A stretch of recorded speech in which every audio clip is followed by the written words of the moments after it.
I'd like to welcome you into the core sales skills training video. So in this video we're going to be explaining the difference what separates a great salesman from a good salesman. We're going to tell you all the fundamental shifts that you need to do in your sales call to frame every single call. Where you're framing the call, you know how the call is going to go and you know the ending. So stay tuned, take your notes, let's get into it. Let's jump into framing the call. How you frame a call is right when you hop on, you're going to gain authority. The very first thing is a hook. Obviously, if you're doing a call, the very first thing, if it's a cold call, your hook is the biggest thing. You have to get by the initial hang up, the initial no, do pattern interrupts, say things that get straight to the point, make sure they understand that you're here for business, you're here to partner with them, you're here to make their company better, but not right away. Whenever you first go into it, they need to feel comfortable. They need to answer the phone, not hang up on you right away.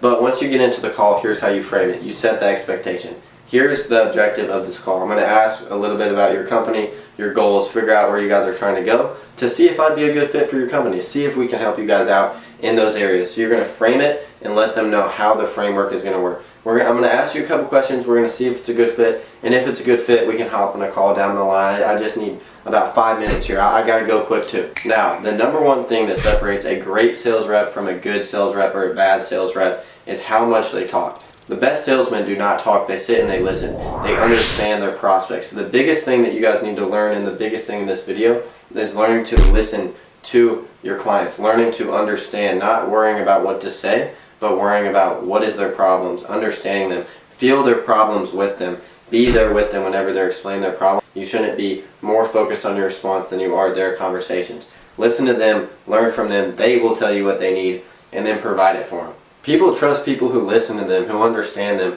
They don't trust people who are trying to force products down their throat or are trying to just get a commission check out of them. You can smell the sales breath. You have to come into it with, I'm trying to understand your problem, I'm trying to learn more about you, your company, your goals, to know if I can help you. And then if you can help them, then help them. You're not trying to force a client into buying something they don't need. There's a gap between where they are and where they want to be, and our products are that gap. The product you're presenting is that gap to help them go from where they are to where they want to be. So figure out where they want to be, figure out where the gap is, push and explain to them, make sure they understand there is a gap there is a disconnect, and you can connect those pieces for them. You can build this bridge for them to get from where they are to where they want to be. You can connect this for them. Now, whenever you are speaking in these sales calls, whenever you're not doing the listening, but it is your turn to speak, just ask questions. You should be asking questions throughout the whole call. Whenever you do speak, you flip it right back to them. You ask questions. If they ask you a question, you counter it with the questions. The best salespeople ask the most questions. Why? Because they get the most answers. The more questions you ask, the more answers you'll get. So ask more questions. Once you ask them a question and they answer you and they give you their answer, you need to clarify what their answer was. So you're saying to me you've been having troubles with consistent leads for about a month now, correct?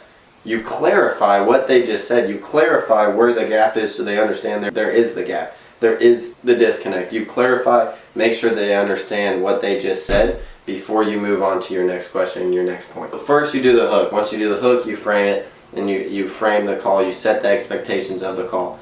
And then you control the direction of the call. If they get off topic, you can talk with them, but then reframe it back to with a question whenever you are talking. Ask them a question that's going to relate with their answer, how you can frame it back to where you want to go, either way. Now, with every single objection you get throughout you framing this call, the objections they give you back about your product, about hopping on another call, about being interested in this product, every single objection you listen, you understand, you feel the pain for them. Oh, I completely understand your concern of not trusting us, and that's exactly why we set it up this way. That's exactly why I called you. That's exactly why you listen, you understand, and then you frame it right back into the call with either another question or your pitch. Another great way to succeed in sales calls is storytelling. Use stories of other companies that you've worked with in the past and explain that to help them get past their fear. So I totally get your concern, and then share the story. So understand with them and then share the story of someone similar in their position. So hey,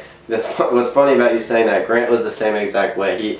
He works with Matrix Mobile Detailing. He was completely against AI. He didn't want to implement AI in his company at all. And here's the thing, now he's our best customer. Now that AI is booking 3 to 4 jobs for him every single day. And so I totally get your concern in jumping into it, but I recommend just try this out for a month. And you try this for a month, generally you will never go back. You'll see your ROI now versus then, and you'll never turn back. You'll stick with this for the rest of your life, and you're going to end up leaving us a good testimonial on our Instagram page. So have the confidence as well. It's a transfer of energy. When I trust and fully believe in my products, the person I'm calling to can feel it. They can tell. They know I'm genuine. They know it's a genuine product that's going to help them, so they go with it. There's science behind it. When you transfer your energy into someone else, they can feel it. Make them feel that. If you focus on these skills, you don't need to sound perfect, anything like that. These are core sales skills that you can use, but be yourself. You have your own vibe. You have your own way of moving. You have your own way of talking. Use that to your advantage. Have authority. Have genuineness. Be that dream person of you, but do you. You have to call and they need to feel you. Most people will also buy from you. That's a sales skill. When you transfer the energy, you use the framework like we just taught you.